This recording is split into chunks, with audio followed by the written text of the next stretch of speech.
Bonjour à tous et bienvenue sur ma chaîne. Aujourd'hui, on va parler du portage.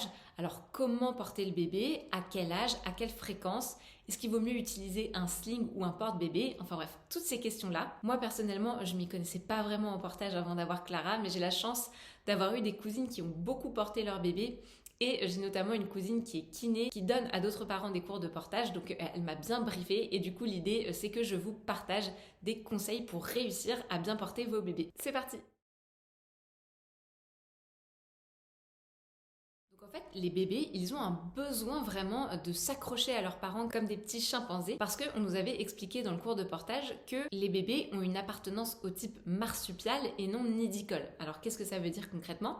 Ça veut dire que le bébé, il a besoin de s'accrocher et tout ce qui est du coup petit berceau, cocoon à baby, les petits transats et tout, c'est trop beau et on en a chez nous aussi, mais ça n'apporte rien à notre bébé. C'est pareil avec la poussette, le fait de mettre le bébé dans la poussette quand il est tout petit, de toute façon jusqu'à 2 mois, c'est très flou ce qu'il voit et donc ça ne lui apporte rien. Et quand il est plus grand, le fait d'être à hauteur humaine, il voit beaucoup plus de choses et ça éveille sa curiosité. Donc à n'importe quel âge, le bébé est mieux contre ses parents, au chaud, à voir et à entendre des bruits différents, plutôt que d'être posé tout seul sur son tapis d'éveil ou dans son berceau. Après, c'est comme d'habitude, il faut varier les plaisirs.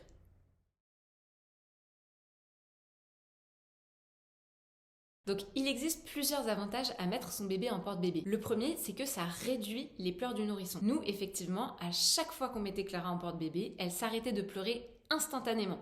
Si le problème c'était pas le biberon, c'était vraiment instantané. Et donc le deuxième avantage, c'est que ça renforce la confiance des parents parce que si vous avez réussi à le calmer en le mettant en porte-bébé, vous vous dites ah c'est bon, je gère, elle s'est calmée et ça nous soulage énormément. Le portage favorise aussi un petit peu comme le pot à pot l'attachement entre les parents et l'enfant. Ça renforce vraiment la création du lien. Et ce qui est super aussi avec le portage, c'est que ça va stimuler le développement psychomoteur de votre enfant. C'est vrai que quand on est en porte-bébé, on va s'activer, on va marcher, on va vider le lave-vaisselle. Et donc lui, il va participer à notre vie d'adulte. De plus, quand vous le portez, vous participez au développement de ses muscles, de son tonus et aussi de tous les muscles de son cou, de son dos. Et enfin, le portage évite le syndrome de la tête plate du bébé.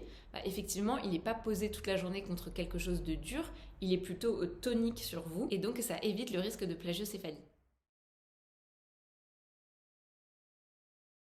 Alors moi je vous conseille vraiment de faire un cours de portage. Dans le grand livre de ma grossesse, on nous dit que c'est bien de faire un cours de portage à 5 mois de grossesse. Moi personnellement je vous le recommande pas parce que ça veut dire que vous allez faire le cours avec une poupée. Et ça n'a rien à voir quand vous le faites avec votre bébé. Et après il peut se passer 4-5 mois où vous le faites pas et du coup vous oubliez. Donc nous on a fait un cours de portage quand Clara avait 3 semaines et puis on en a refait un avec ma cousine justement pour une petite piqûre de rappel quand elle avait 2 mois. Pour prendre un cours, vous avez la possibilité de le faire avec un kiné qui a une spécialité en cours de portage. Ou alors, vous pouvez le faire avec un professionnel indépendant, soit qui vient chez vous, soit vous allez le faire avec d'autres parents. Nous, elle était venue à la maison, c'était quand même assez pratique parce que Clara était toute petite et c'était vraiment génial parce qu'elle nous avait expliqué comment la porter avec le porte-bébé et tout, mais elle nous avait aussi montré comment bien changer la couche pour pas lui faire mal, comment la porter justement pas sous les aisselles pour trop lui tirer. Elle nous avait donné plein de tips, comment utiliser le cocoon à baby, à quelle fréquence les poser sur le tapis d'éveil et tout, et on avait vraiment appris beaucoup de choses tous les deux. Elle nous avait par exemple expliqué que le siège auto, c'était pas hyper bien de le laisser trop dedans et de se trimballer avec le siège auto, d'abord parce que c'est hyper lourd et aussi parce que la tête du nouveau-né est vraiment coincée et ça justement c'est pas bon pour le développement de sa tête. En tout cas c'était vraiment super, je vous encourage à le faire et vous pouvez notamment le demander sur votre liste de naissance. Donc je vais vous parler dans cette séquence des deux méthodes. D'abord on a le sling et ensuite on a le porte-bébé.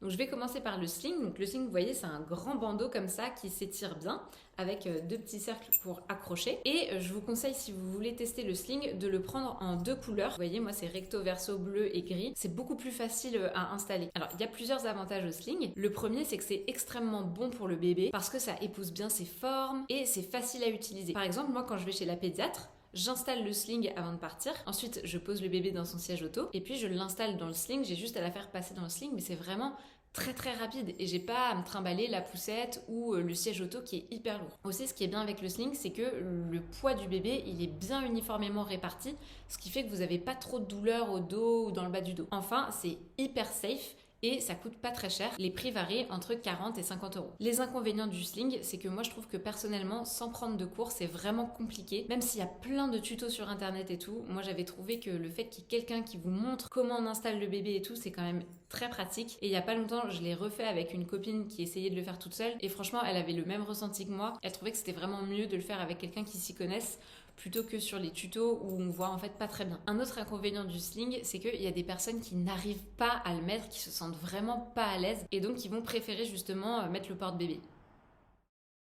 Concernant le porte-bébé maintenant, l'avantage c'est que c'est vraiment beaucoup plus facile à mettre et que souvent les gens se sentent plus en sécurité avec leur bébé quand ils ont le porte-bébé. Juste quand vous achetez un porte-bébé, veillez bien à ce qu'il soit évolutif parce que vous voyez là, par exemple ici, il y a l'espace entre les jambes et il faut que cet espace-là, il soit évolutif parce que s'il est bébé et que vous lui demandez d'écarter trop les jambes, eh bien ça peut lui faire mal. Et donc par exemple, nous, notre professeur, elle nous avait dit que ce porte-bébé-là, il était bien pour un bébé de 4-5 mois, mais pour un tout petit bébé, c'était pas top parce que l'écart entre les jambes était trop important. Pour moi, l'un des inconvénients du porte-bébé, c'est que pour être à l'aise, il faut bien le régler, un petit peu comme un sac à dos. Et du coup, comme Max et moi, on n'a pas du tout les mêmes gabarits, à chaque fois que lui, il l'utilisait, après, il fallait que je refasse tous les réglages et c'était un petit peu plus galère. Alors qu'avec le sling, j'ai pas du tout ce souci-là. Vous pouvez faire du portage avec votre bébé en toute saison. Il faut juste savoir que le sling ou le porte-bébé, ça rajoute une couche de vêtements supplémentaires à votre bébé. Donc si vous avez un bébé d'été, vous pouvez juste le laisser en body et le porter comme ça. Et ensuite, vous pouvez faire du portage de la naissance de votre bébé jusqu'à ses 2 ans. Alors c'est vrai qu'avec le poids du bébé, après, ça devient un petit peu plus compliqué, mais avec le sling, par exemple, il y a des techniques pour porter votre bébé soit sur le côté, soit dans le dos.